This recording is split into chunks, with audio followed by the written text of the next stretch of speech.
It was my first time camping alone. I had just turned 18 and I wanted to go on an adventure. I decided to ride my bike around the Appalachian Mountains, starting from my home in eastern Tennessee. I didn't have much experience with solo trips, and I wasn't sure what to expect. I left in the late afternoon, and as dusk approached, I found myself on a gravel trail that went through forested hills and small towns. As it got darker, I started thinking about where I should camp for the night.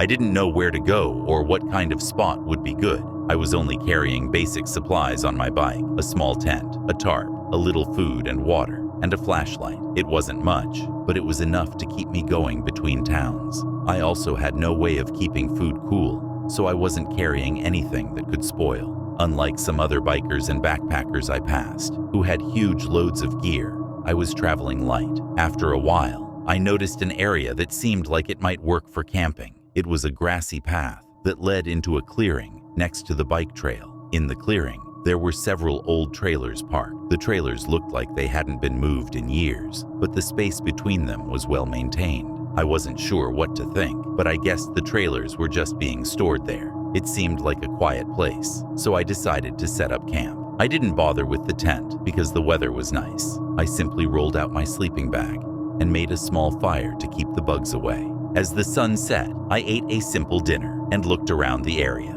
The clearing was surrounded by trees, and beyond them, I could see the lights of a town in the distance. It was closer than I thought, maybe only a mile or two away. As darkness fell, I turned on my small electric lamp and enjoyed the quiet night. There's something peaceful about being outdoors at night, away from all the noise of everyday life. When the fire finally burned out, I turned off my light and lay down to sleep. However, despite the calm surroundings, I felt a little uneasy. The old trailers standing tall around me seemed strange, but I didn't feel threatened. It was more of a creepy, unfamiliar feeling. The darkness felt heavy, almost like it was pressing down on me. I wasn't scared, but I did feel small and alone. It was one of the first times I truly missed home. Just as I was about to fall asleep, I heard a soft noise, like someone was moving through the grass. My heart skipped a beat as I strained to listen. Then I saw him, a shadowy figure emerging from behind one of the trailers,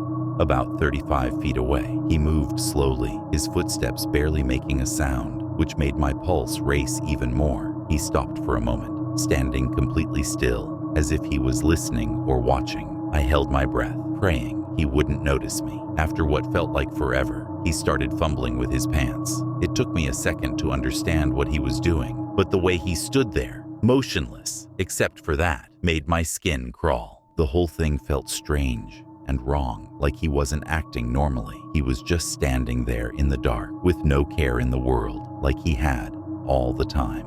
I stayed completely still, frozen with fear, not daring to move or even breathe. My mind raced, wondering who he was and what he was doing out here. After he finished, the man slowly walked toward the woods near the town. I realized he was probably homeless or just passing through, but I didn't want to stay and find out. As soon as he disappeared into the trees, I knew I had to leave. I quickly packed up my things, my hands shaking as I loaded my bike. With only my headlamp for light, I rode down the trail as fast as I could. A few miles later, I found a gas station on the outskirts of a small town. I decided to camp behind it. The bright lights from the parking lot made me feel safer, but I didn't sleep much that night.